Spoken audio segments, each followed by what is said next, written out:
येते.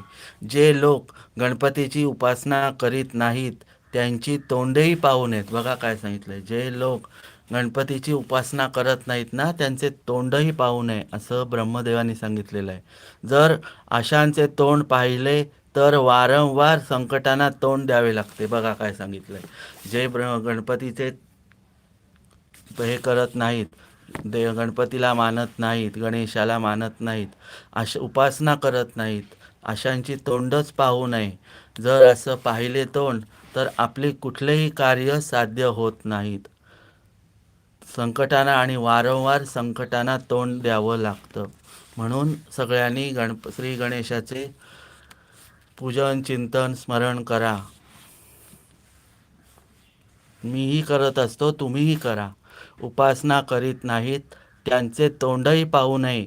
जर अशांचे तोंड पाहिले तर